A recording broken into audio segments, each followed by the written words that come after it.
Pecinta tanaman hias pasti nggak tahan deh nih sama godaan anggrek-anggrek cantik gini. Meski dikenal sebagai tanaman yang lumayan rewel, bunga anggrek tetap punya banyak penggemar. Bahkan ekspor bunga anggrek asal Indonesia sudah sampai ke berbagai negara seperti Jepang, Singapura, Korea, Jerman, Belanda, Amerika Serikat, dan Selandia Baru. Wah, kebayang gak tuh berapa banyak benih anggrek yang harus dihasilkan? Nah, untungnya dengan teknologi kultur jaringan, kita sudah bisa menghasilkan ribuan benih dalam setahun. Secara alami, bunga anggrek bisa menghasilkan benih untuk ditanam lagi. Tapi prosesnya lama. Teknik kultur jaringan memanfaatkan bagian tanaman anggrek untuk dikembangbiakan. Bisa dari akar, daun, maupun tunas. Jadi benih bisa didapat secara cepat. Jumlahnya banyak, tapi tetap berkualitas. Di sini sih biasanya tunas anggrek lah yang akan digunakan untuk kultur jaringan. Supaya benih yang dihasilkan bagus, pilih tunas dari tanaman anggrek dewasa yang sehat ya. Potong bagian bawah tunas. Lalu bersihkan dari akar-akarnya. Bersihkan tunas dengan air mengalir. Lalu buka satu persatu kelopak daun sampai kelihatan mata tunasnya. Dalam satu tunas biasanya ada 3 sampai 5 mata tunas. Bagian mata tunas itulah yang dipotong untuk dikembangbiakan. Mata tunas harus dibersihkan dulu nih dalam rendaman kloraks. Lalu dibersihkan lagi menggunakan Aquades.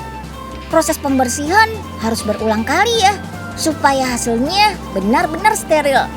Mata tunas yang sudah bersih ini biasa disebut explant. Sekarang kita buat media inisiasinya dulu yuk. Larutan air dan bahan-bahan kimia direbus dulu ya. Lalu tuangkan ke dalam tabung kaca. Oke deh, masukkan explant ke dalam media inisiasi. Lalu tutup rapat untuk diinkubasi. Pada tahapan ini, explant akan berkembang seperti tanaman induknya. Tuh lihat, sudah ada akar, batang, sama daunnya. Kalau bagiannya sudah lengkap, calon tanaman ini disebut plantlet. Plantlet yang sehat siap dipindahkan deh ke rumah kaca supaya bisa beradaptasi pada suhu luar ruangan.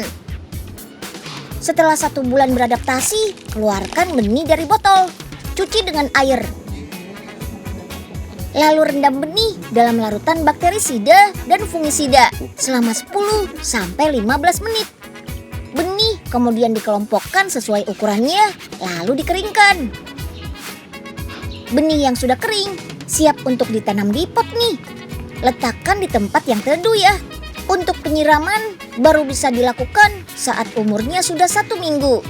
Sementara pemupukan baru boleh dilakukan saat umur 2 minggu. Selain dari tanaman induk, tunas juga bisa diambil dari plantlet loh. Istimewanya lagi, tunas-tunas yang dihasilkan dari kultur jaringan bisa diperbanyak lagi. Namanya proliferasi. Calon benih diinkubasi sambil digoyangkan di atas rotary table shaker. Benih anggrek yang dihasilkan dari teknologi kultur jaringan ini bisa menghasilkan benih anggrek bermutu dalam jumlah besar, seragam, dan konsisten.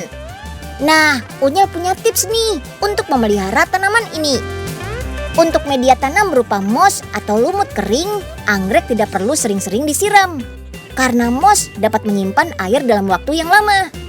Kalau ditanam di arang, tanaman anggrek harus rajin disiram. Soalnya arang tidak dapat menahan air. Meskipun anggrek tumbuh di iklim tropis, tanaman ini nggak boleh terkena cahaya matahari langsung. Bisa-bisa daunnya kering terbakar deh. Jadi biar aman, anggrek ditaruh di ruangan yang masih mendapat cahaya, tapi tetap teduh ya. Biasanya bunga anggrek mekar setelah berusia 2 tahun. Saat mekar, bunga akan bertahan hingga 1 bulan. Sesudah layu, biasanya bunga akan tumbuh lagi 6 bulan kemudian.